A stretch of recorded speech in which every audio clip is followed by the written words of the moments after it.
Welcome back, everybody. This is exciting. I love this topic. So every January show, one of the things that I like to do is bring in a subject matter expert on sales and marketing. And there's no doubt that I got a marketing powerhouse, Michelle, if you don't recognize her, Michelle McBain. Glad to have you here today. Thanks so much, Dave. Happy to be here. Absolutely. So what Michelle and I are going to do is help you map out and prepare 2021 with a marketing and sales strategy, so that you can think about the things that you need to do, plan to do, either yourself if this is your primary role, somebody that's on your team, and if you don't have somebody on your team and you need help, well, it just so happens to be we know where to get the help. That's right. But let's dive in and absolutely, you're also welcome to put information inside of the chat window as well. We'll take a look at that, particularly afterward for follow up as well. But let's dive in. I think one of the things, Michelle, that you made reference to was digital normal. Of course, this is such crazy times, and we're all still adjusting to these crazy times. And I'm sure part of 2021 we're going to continue to deal with these crazy times. So, what do you mean by digital normal, and kind of share about that? Yes, absolutely, Dave. So we have heard or overheard the term digital transformation a lot over 2020, right? And it is something that we at the JS Group and we specialize in go to market strategy for our channel partners, vendors, and distributors in terms of sales and marketing and just channel strategy overall to be more successful. So we coined and trademarked the term digital normal a year before COVID because we know that this is the way the world is shifting. And we believe that the coronavirus really sped up what was a long time coming. So everybody that said, I have time, we're going to make it happen. We work in technology, we sell the power to change the way the world lives and works and plays and learns, but we don't want to change in-house. Overnight, that had to shift, and people had to go home. They had to cobble together solutions to really overcome a very challenging year. They had to figure out how to connect with their customers in a new and innovative way. Many of our channel partners and sales teams are road warriors, right? Traditionally, they're used to being face to face. They're on golf courses. They're at the hotel lobby bar after the conference. We've seen each other there a few times. And so now you're in this new unparalleled world where you have to think about your brand as a company, as a sales force, as an organization that you're marketing. And the biggest point that's probably the most important is whatever your fiscal planning goals and strategies and tactics were in December planning of 2020 rapidly shifted in March when we all had to go home. It was even still different in September when we still weren't back together. And now with the impending vaccine, we're so grateful, that we're able to in the world of technology. Many of our managed service partners are considered essential service workers. So thanks to you and to everybody that has really kept the world going through these challenging times. Every business has pivoted to be a technology business, regardless of the industry or the vertical or the sub vertical. And so now, as we look at that, we have to say, are we communicating the right way to the right audience, the right message? No, I love it. And furthermore, and I don't want to say this is a good thing, but furthermore, some solution providers actually put their marketing on hold. And some of them put their sales on hold because they weren't sure how they were going to adapt, how they were going to approach clients, because obviously it's a new game in town. Eh, Absolutely. Yeah. eh, It's one of the funny things, right? So one of the strategies and offerings that we do at JS Group actually was geared at we were going to do this practice where we're going to tell people how they can communicate with their customers. And this literally was formed with a couple of the larger distributors right before COVID happened, and we couldn't meet face to face. So we created this social selling digital marketing program that was ranging either from 4 months to 6 months, depending on the partner, to help people pivot, right? Because they were paused and indefinitely, and they had to either figure out how to evolve and change or go the way of the dodo bird, right? And you don't want to become extinct. We need to realize that, even when we go back to quote normal, things are different, right? The way that consumers choose to engage with customers has been different even prior to COVID. In fact, there's some really eye-opening statistics that we talked to. For example, 75% of B2B buyers, 85% of C-level executives say that they search online for content before they even talk to a salesperson. They're looking for up to 5 pieces of content. So if you think about that and you're not there, you don't have a social presence, you don't have the things that they're looking for, and that statistic and source comes from the IDC. What are they looking for? They're looking for many things. They're looking for white papers. They're looking for infographics. They're looking for customer testimonials. They're looking for video. They're looking for third-party analyst reports. Things that if you don't have it in-house, and we work with many different people, some have a very strong marketing department, others do not. And you're sort of, it's a challenge if you don't have the content that your customers are looking for. The great news for you is that your vendors do. I worked for Cisco for 13 years. I know I work with a lot of wonderful vendors today. They have a plethora of content that your customers can leverage, and you can co-brand and co-market and share and have these webinars and podcasts together to reach a broader audience and a broader ecosystem to really deliver the message, to differentiate yourself from the competition, and to really hone that you are thought leaders in the industry to help your customers ease their pain points and complexities, which are a little different than they might have been a year ago. Yeah, totally. And you're hitting so close to home with what you're talking about. And what's interesting is I think that a lot of solution providers, their sales team always relied on that in-person message, meaning they got the first appointment. They got the first appointment, they jumped in their car, they drove to the client's site, they knocked on the door, went in, sat down around the conference room table, and then they started to deliver their message, whatever that message was. But that's how the client learned about what they had to offer, because they were sitting in the conference room table across from the prospect, explaining their wares and what they have. And then back to your point, now with COVID and the times changing, the client's really looking to do research online, to find your content online before they really engage in that conversation with you. Yes, and this could be an advantage or a deficit, depending on how you position yourself, right, compared to your competition. If they're looking for this content and information, and if relatively you have similar products and similar services and similar price points, people are going to buy from people they like. That old adage is still true. They need to know you. And if they can't be face to face with you, how do you create a strong digital brand that allows them to get to know your business and solutions and your sellers in a way that positions you ahead of these other people? The good news is a lot of companies don't do it well. There's a lot of opportunity if you are able to differentiate yourself from that competition. 76% of social sellers that have a LinkedIn social selling index score of 70 or higher actually do better than their competition. But that is a very broad ecosystem. There's 665 million business professionals on LinkedIn. And the way that we have traditionally treated LinkedIn was a resume, a place resumes go to die, in fact. It's a way we networked. And I work with people every single day, somebody that's been in sales 30 years. And I say, okay, if you look at your marketing qualified leads and your sales qualified leads, how many of them, if you take out your partners and you take out your vendors and you take out people you work with, how many of the people on your profile are your customers and prospects?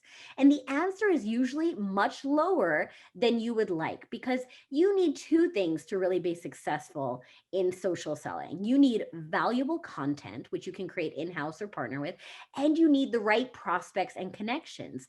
So you need to be very clear and specific about who you're targeting and how they can find you. It's a mutually beneficial path, right?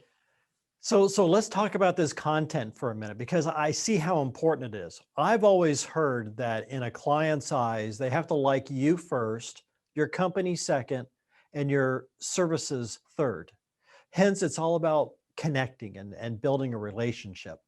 Right. Well, now you talk about taking this and bringing it online. So when you bring it online, how do you kind of weigh those three elements, or even, better yet, the elements that you focus on? But how do you convey that message online to get people to connect with you versus just trying to tout speeds and feeds of your product? Right. Absolutely. Yes. And so I started my career as an engineer. I positioned myself. I went into sales. I went into marketing and different channel strategy throughout my career. And the truth is, regardless of what your role is, you're always selling yourself, right? You want to make sure that the people that you work with like you, they believe in you, they're inspired by you, they trust you. So the reference I made earlier was the LinkedIn SSI. It's a wonderful tool. It's free. I encourage all of the listeners to check it out. It's just www.linkedin.com/sales/SSI. It brings up four criteria, and that's 25 points each. If you look in this criteria, the first one is your profile. Most people, when you look at your profile, it is basically some place that you use to connect with other colleagues or in your network, or wanted to get hired. You weren't talking to your customers, right? So if you look at your insights, for example, your recommendations, if your last recommendation was from 2010 and we're in the year 2021, then that's the problem, because 88% of your customers look at LinkedIn recommendations before they make a purchase.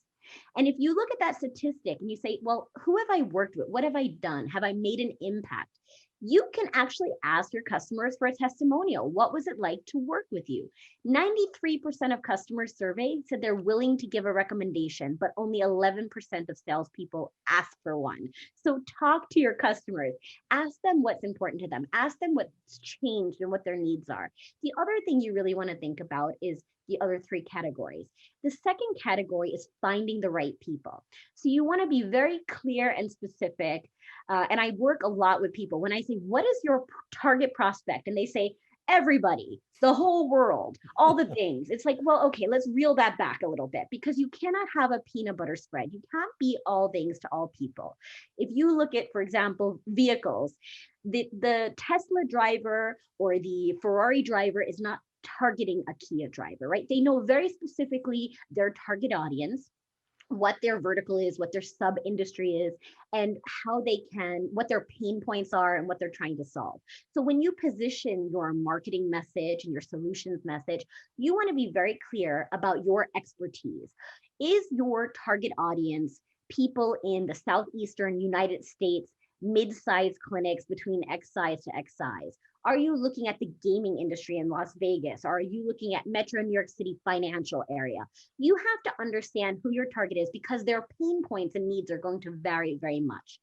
Now, you can have multiple targets and you can talk to each of them in various threads, but you need to be very clear in your messaging that you're not combining, that you're all things to all people. It's much better to be localized and specific if you want to get that true connection with your clients and really differentiate yourself. In addition to that, it's engaging with insights, which means that you're posting content regularly. And I like to say most people online, they lose themselves. We ask everybody in a persona intake call, so tell me about yourself, Dave. Are you a outgoing person? Are you I'm totally shy. totally shy? I know you're not. But as you go through, people are like, oh yeah, I love to make relationships, I love connections. And then you go online and they've never posted anything, they've never liked anything, they've never commented on anything. If you went to an industry event and you were there for 2 days, would you walk around and say nothing to anyone? No, of course not. Would you walk around and saying like? No, you wouldn't do that. But we go online and we lose our whole personality. We just become a little bit like sheep, and we just blur into the background. So if you look at, for example, a group, a community that your customers belong to, there might be anywhere from 2,000 to 20,000 people in that group. Ask yourself, when was the last time you added value in that community, brought up an interesting conversation? And I'm not saying pitch, I'm not saying sell your services. Educate. And add value and educate. Correct. You That is know, probably the most important thing you could do. yeah, what I want to do is I want to say to our audience, everyone listening, This is an awesome, good challenge for all the business principals to do with your sales force. And that is, it's always interesting as a principal to look at your own SSI that Michelle's talking about in LinkedIn. But what's really, I think, insightful is for you to take a look at your sales force, take a look at your salespeople, have them look up their own SSI and tell you what their number is. Right. It's a score of 0 to 100, but find out what their score is, because it really does help you as a principal know how effective and impactful your salesperson online is being. It's a great gauge. It really is. So that's your challenge for everybody when you go back to the office, or maybe you're at the office already, but look up your SSI, look up your sales team's SSI, Right. and absolutely dive into that. So keep on going. Good stuff. Yeah, no, you're spot on. And actually, I've talked to a lot of business owners as well, CEOs of companies, and they ask me, Michelle, does this mean we hire a whole new sales team, or? And the answer is no. I mean, you should have a diverse array, right? You want some new people that are really good at social selling, and you want the trusted expertise of people that have been doing this 20, 30 years in the industry. You need both, and you need mentorship and reverse mentorship. And I work with people that sometimes they take courses. And my first year at Cisco, we had what they call a global sales meeting. So we had all of our year long sales certifications, engineering certifications. And I got to tell you that I didn't always get value from it. So I had some people come to our course and be a little skeptical. Am I going to get something out of this? And the truth is this, right? This is how we pay our mortgages when you're in sales. This is how you put food on your table. And if you cannot be successful, then you need to figure out how you can shift and be open minded towards new ideas and concepts that will help generate more profitability and revenue for yourself and for your company. That is the end goal. And so when we say social selling, it's not just social, but it's selling. That's the key aspect of this, right? And my goal is to really help. And I love what I do, because I get to work with people every day who say it's life changing to figure out that you can actually have a relationship with somebody that you might not have met in person yet, right? And you can build relationships in a very real, authentic, and genuine way. And that's something you mentioned earlier. It has to be um, very genuine. So, when somebody says, I send out 10,000 email blasts, I get one reply. I heard that the other day. And I thought, wow, what you have to think about is your ROI. There's a lot of time and money that goes into different things. Whatever you're investing in, you need to be generating results and revenue. And no, it's not a magic pill that you're suddenly instantaneously going to get results, but you're making a change to a new way that your customers prefer to engage and interact, and how they're typically looking for information in the beginning. So if you can put yourself in that position to be ahead of the crowd, you are definitely allowing yourself an opportunity to be more successful than you are by doing nothing. The final component of that is building relationships. And most people that we work with, if you're a salesperson, you're a relationship person. That's probably what you're best at to begin with. So those four criteria, a good, and I'll air quote, social seller is around a 65. Each category is worth 25 points, but nobody gets to 100. Right. The highest we go for our people that we coach is around 70. But if you get to 80 or higher, that's phenomenal. And I've seen people do that, right? And I've seen them do it just starting out in their career or being a seasoned, tenured sales expert. So when you're interviewing your team, I absolutely think you should have like your sales meeting, have everyone put it and have a goal that by the end of the month or the end of the quarter, that you're going to do a little competition. Maybe it's a pizza party or an Amazon gift card, and whoever gets the highest SSI score wins. The reason you I want, love that. right? Just something fun. Friendly competition in sales is never a bad thing, of course, right? Salespeople, we like to compete. So it's important that you're able to think outside the box in ways that allow you to really get connected to your community. Now, you've touched on some really good things. Curating content, having that content available, the whole LinkedIn SSI, all of that's really great. The next thing is you shared with me fish where the fish are. Yes. So Yeah. what do you mean by that?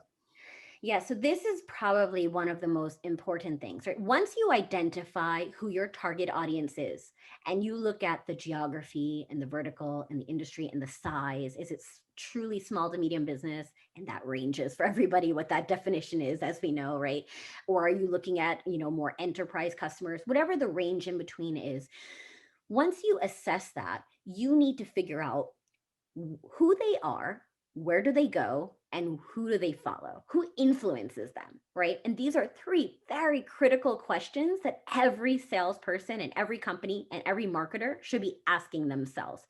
So if you look at our technology channel ecosystem, there's a couple places that we know that are, very community oriented. So is your customers, if they're in IT, and regardless of the IT people probably belong to one of our IT channel communities.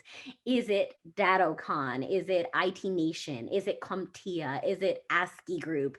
Where are your customers going? Who do they follow? Meaning, what magazines? Are they looking at Channel Pro? Are they looking at CRN? What are they listening to? Who are the podcasts that are influencing them? Is it Dave Sobel that's on your show? Is it one of the 64 technology channel podcasts that exist today and growing with a very loyal customer audience that usually listens within 24 hours of it launching?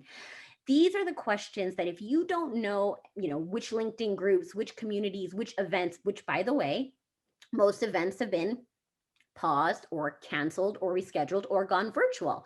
So you still have the opportunity to join virtually. And you know what? As a small, medium business, this is a great opportunity because events are cost prohibitive. The travel is expensive, the lodging is expensive, but now a lot of vendors have made their events free. So if you haven't, I would highly capitalize on attending the events, networking with the people in those rooms, virtual rooms, and really making the most of it. If they have a chat window open, start asking questions, start connecting with the people within that conversation.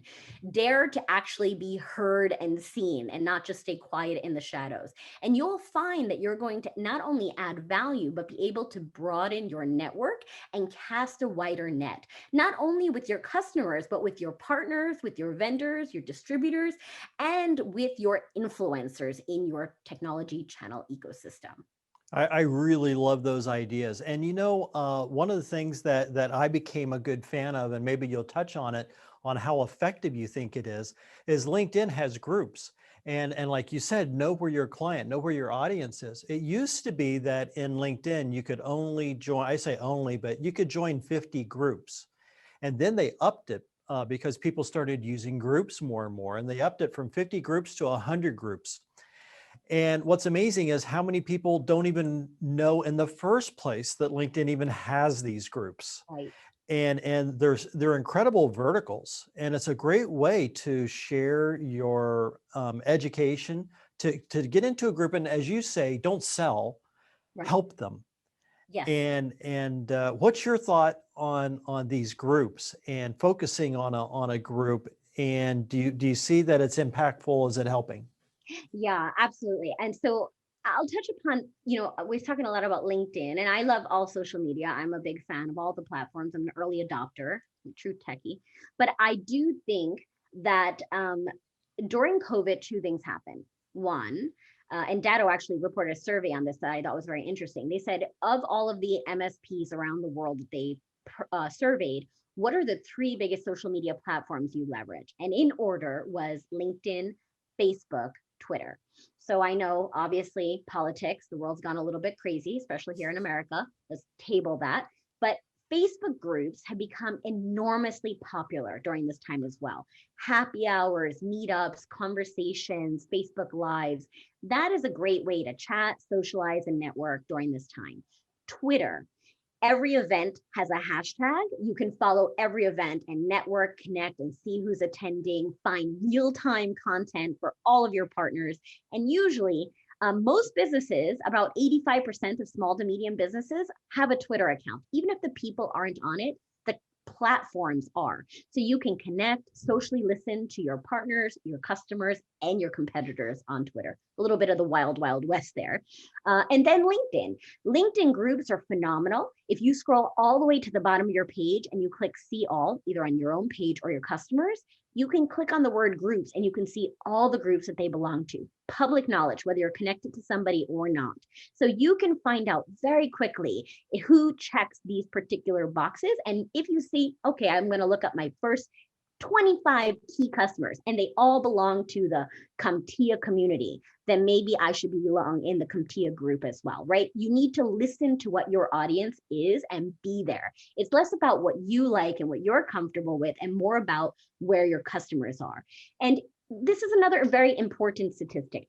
On average, whatever your network is, say you have 1,000 people, 10% of your network is going to see your post.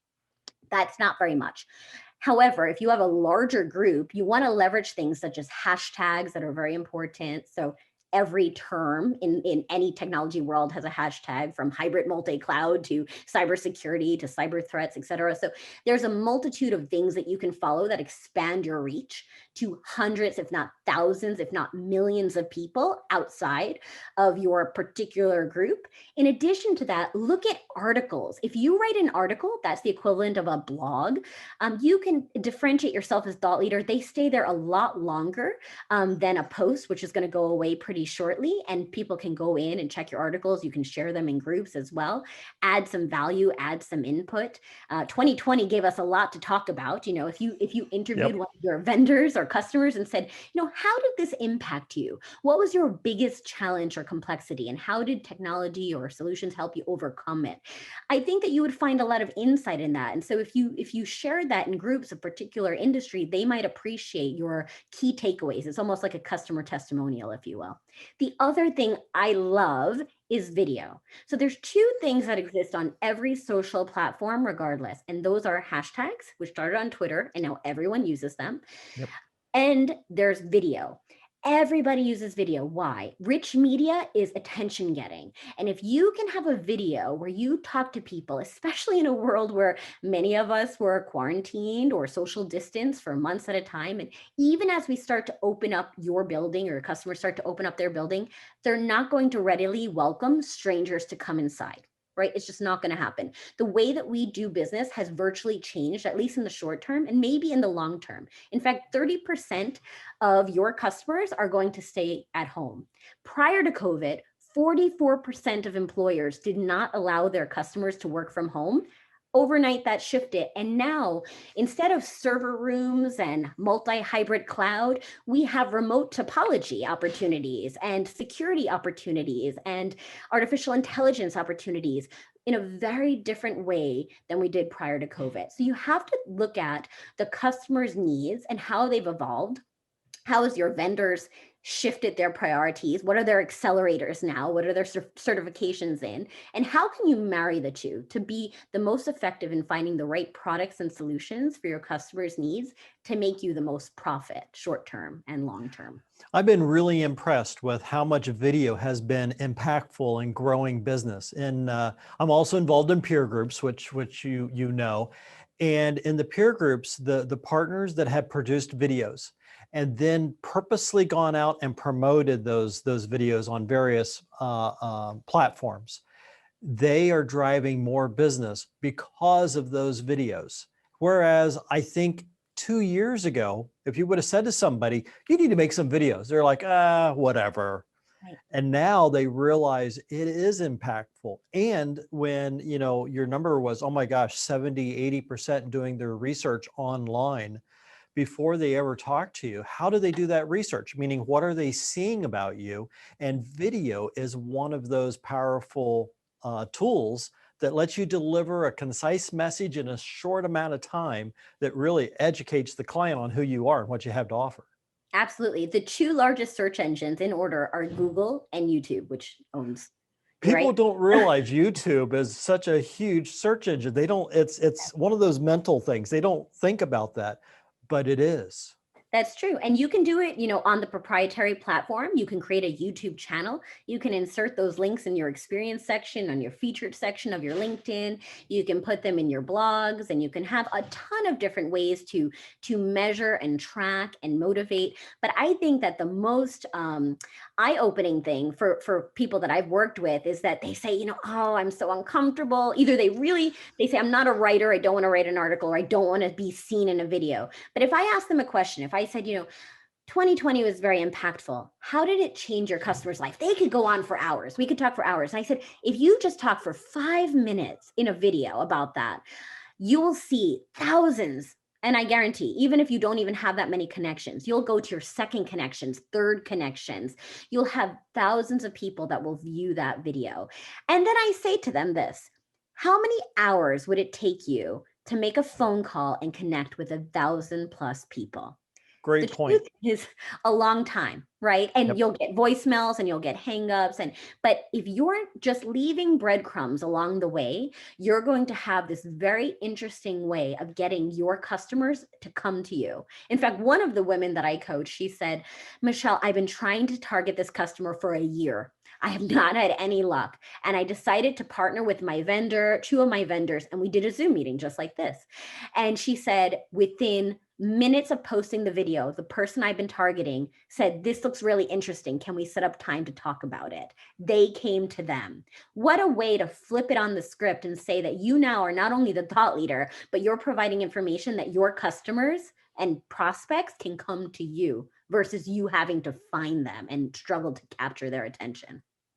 Yeah, totally agree. And furthermore, it's the scaling that you mentioned with the video. You can take a 5-minute video, and by sharing it not only on your own feed, so to speak, but also inside of those groups. And because they're inside those groups, you can literally touch some of those groups. I think you said it, they have 200,000 people in some of Yeah. those groups. Yes, And it's an and enormous audience. And if you can capture their attention, that's extremely invaluable for you. absolutely. One of the other things that you mentioned was mind share. And I think mindshare and video have to go hand in hand. So maybe that's a really good segue Sure. to touch a little bit on mindshare and why that's so important. And then maybe give an example of what you mean by it. Yeah, absolutely. So, one of the things, and I have the great fortune, I work with hundreds of partners around the US and the world, really. And I work with vendors and distributors of all sizes. And the biggest complaint vendors tell me every time we speak is, Michelle, we have this great, everything's the best solution. They want their partners to sell it, but there's a lot of competition, right? Why would they choose my products and solutions? How can I get them to share content? How can I get the audience to think and focus on me?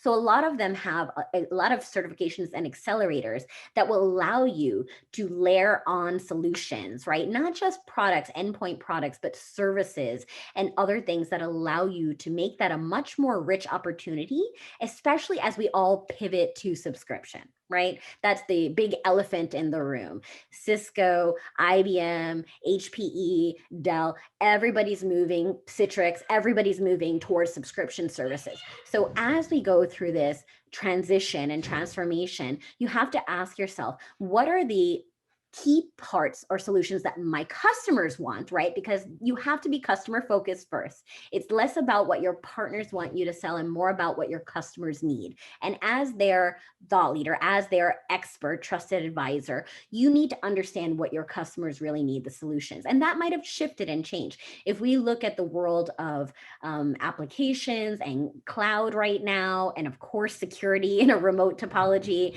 there's huge opportunities, unified communications, et cetera. We're on a Zoom platform right now. Zoom Yep. sold more in 1 month of March than all of 2019 combined. You look at Cisco WebEx, you look at Microsoft Teams, you look at Google Classroom, you look at 8x8 and Star to Star and all of these multitude of unified communications platforms. Everybody wants you to listen to them. So there's a lot of lucrative offers, there's a lot of MDF funding, and there's a lot of training. So most of our classes are actually funded by vendors. So I would be very assertive and ask your vendors, what can you do for me? What kind of classes can you provide me? What sort of MDF can you provide me? What can you position that will allow you to spend money to invest in our education and training and certification so that we can focus on your solutions and be profitable together? Another action item for everybody who's listening to this is MDF. I love the fact that Michelle brought up MDF and that she works with so many vendors because ironically, most vendors have MDF funds left over at the end of every year that partners never fully used. So there's plenty of MDF funds. You just have to have your marketing strategy working with someone like Michelle or taking her ideas, but have that marketing strategy and then go knock on the door of the rep for the vendor that you sell their products and their services and say, hey, I have an idea. Do you have MDF for this? Because they're looking for people that have ideas to use that MDF in order to drive new business and reoccurring business as well. Absolutely. So part of the component of what we provide, we give content for up to 4 to 6 months, which the vendors love, and the people that we work with love, because they don't know where to find it, right? They're struggling. They say, I've never even posted anything on LinkedIn before, let alone anywhere else. Where do I find the content? How do I perfect it? How do I talk to my audience? How do I reposition? So we rewrite their LinkedIn profiles. We position it in a way that allows them to really talk to their customers. So if you look at your skills and expertise, does it say Microsoft Word and PowerPoint and that you won the Golden Circle Award? Does your customer care about any of that? Probably not. So you Probably not. want to rethink how you're showcasing yourself, right? This is your brand and your opportunity, and you can talk about your volunteer experience, right? When we say people buy from people they like, it's not just, certain things. It's what do you stand for? What does your company believe in? What do you care about in these challenging times? How are you helping your community stay afloat, right? Those are the things that really can differentiate you from other people and allow you to showcase your camaraderie as a team, as an organization, and what your impact is, especially if you're a very localized company. I think those are probably some of the most impactful ways to connect with your community and showcase what you truly do and what you truly care about. So we have about 10 minutes or so in this segment remaining. And I think something that would really be a great focus to share is a lot of people, they listen to so many of the things that you shared, which are incredible. And then they go, where do I start? Because based on the size of the solution provider, there may be only one person within the company that has a marketing focus. Now, hopefully there's more than one person that has a sales focus, but and if they're larger, they can walk and chew gum at the same time because they have somebody on the marketing team, they have somebody conducting sales, but then someone has to be curating the content. There's obviously multiple things, Right. Multiple hats to wear. multiple hats to wear. So why don't you talk a little bit about how do you decide where to start? How do you decide what has to happen first, second, and third? And how do you decide that that's best done with the internal team versus reaching out to additional services like what JS Group does that says, hey, you should do these things inside and let us help you with these things. How do you decide these things? Yeah, no, that's a great question. I mean, so first thing first is you have to pause, right? COVID sort of give us a forced pause. We all had to evaluate our people, our processes, and our technology. And we had to say, do we have what is needed at this time to be successful? Have we localized our website if we're niche geospecific? Do we show up on page 1 of Google? Like, that's one example, right? Are we showing trending hard-in reviews? Are we connecting to our customers and prospects? So I think stage 1 is to really identify with the customer in mind first. Who is your customer? Right? You have to assess. And then you have to look at who are your competitors. And I ask people this every day, and you'll be surprised how many people can't determine who they are. And that's a problem, because if you don't know who you're competing with, how can you meet and exceed them and even do better, right? You don't want to just go level-headed with them. You want to do better than them. So in order to know what you're competing with, you need to do an assessment of your company, and you need to understand what are your customers and who are they, where are they going, how can I connect with them. Then you have to do this LinkedIn SSI with all of your sales force, and you have to determine, and marketing, everyone can do it, right? It's just, what is your brand and how are you connected and who are you talking to? If you see that you're in the 20s or 30s, I just say a problem's an opportunity you haven't solved yet. It's okay if you're starting low. Well, and look at the good point, and that is if you're down at 20, 25, you can climb a lot faster, because if you're at 80, getting to 82 is not that easy. So in a funny way, if your number is low, treat it as a good thing, not a bad thing, because That's right. you can That's climb fast. absolutely true. Yes, absolutely. And so as you go through this process, you want to understand then who are your key partners and vendors that you're working with, right? And you want to make sure that they understand your needs, because at the end of the day, this is what I say to every vendor. And I spent 13 years at a vendor and I work with a lot of vendors and distributors. And I say the partners are the people closest to your customers. Listen to them. There is no one that knows your customer better than your partner. So rather than you dishing what you think they need to know, listen and reciprocate that sort of understanding so that you can cross collaborate. Now, I work with a lot of people that have no marketing people. Those vendors are willing and able to help, but they need to understand what you need. So you need to have a very open conversation with your vendor partners and talk about the MDF opportunities, the certification opportunities, what is needed for you to be current, to be considered an expert, for you to have the right licenses and certifications and awards, for you to be able to survive and thrive against your competition. And then you need to understand what they're willing to pay to help you succeed. Now, it might be reciprocal, right? So if you're willing to put in the time and effort and give them a dedicated 10 people to go through a program like ours, a social selling program, then that's a great win for both of you. Because when I tell somebody, if vendor ABC teaches you these skills and you sell D, E, F, G, and H, you still learn these skills. Nobody can take that away from you. So whatever you want to sell, you now have a better understanding on how to go to market. You now have a better digital brand. You now know how to fish for content and find your customers and connect and engage with insights. And that's all of the key components of critical criteria that is going to be a formula for success for you.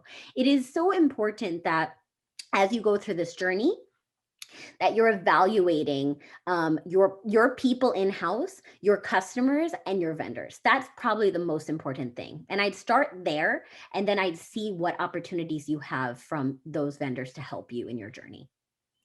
Really, really good points. So final thoughts. When everyone is stepping back and they're looking at their marketing strategy, they're looking at 2021. Uh, Give them two key easy places to begin. And I really like the fact that you said the self-assess. I thought that was a great one because you don't know what you need to do until you self-assess. Yes, I say, it's kind of a funny connotation, but you don't know you have a problem unless you acknowledge it. So we all have a deficit. If you look at the market and you look at social sellers, the good social sellers and, taking out MarTech are as low as 15%. 15. So if you look at that opportunity, you say, oh, I'm not there, but none of my competition is yet either. So I could be first to market here, right? So assessing your strengths and knowing your weaknesses is okay as long as you're open-minded to learn new ways. The other thing you have to think about is, I was working with a partner out of Colorado, and they said, every year we do these great in-person events with our customers, and we just can't do it. And we couldn't do it in 2020, and we can't do it in 2021 now. And we might not even be able to do it until 2022. So you have to be willing to think outside the box, right? And think about new tactics and tools digitally. So many of your customers, right, if they were in the restaurant industry, they had to reassess how to survive and thrive. They had to do applications, virtual menus, pickup, curbside pickup, all sorts of different things that they may have never done before. I mentioned to you earlier that I have two daughters, age 6 and 4, that went to dance school. Their dance school's been around for 30 years. They've never used technology. And now all of their classes were Zoom and in person at this point, but they were just virtual for a while.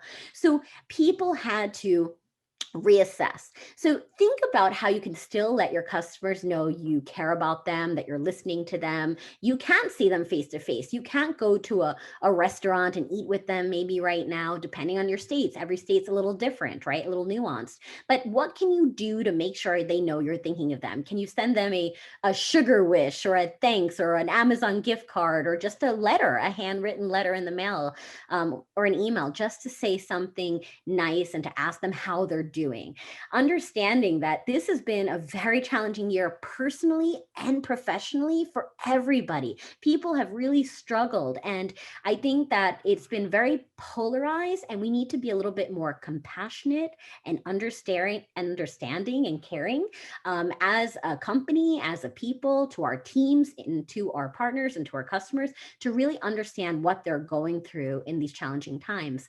I think if you start there and you establish and keep that relationship going, there's nothing that can interweave a strong relationship. So if you can build that relationship digitally, in person, I'm not saying you give up calling somebody on the phone if that's how they like to communicate. You just need to continue that relationship. And if you do have a call, turn your video camera on. I don't care if your house is a little bit messy, put on a virtual background and look at your customers face to face and ask them how they're doing, and really continue the conversation. And remember that even after, they say, we don't have budget right now, you don't want to keep calling them. But if you're connected on LinkedIn or other social platforms and you continue to add value and leave those breadcrumbs, they're going to come back, because when the time is right and they do have budget and they have a need, they're going to think of you as the thought leader that can help solve their pain points and make their life easier.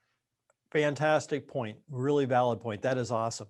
We're at time, but Michelle, I mean, it is like drinking from the fire hose in a really great way. You have so much information. Thanks for sharing all this. I have put into the chat window your contact information. So by all means, if you want more insights, more information, follow up, ask Michelle, reach out to her, an incredible wealth of knowledge. So Michelle, thanks for being with me and chatting.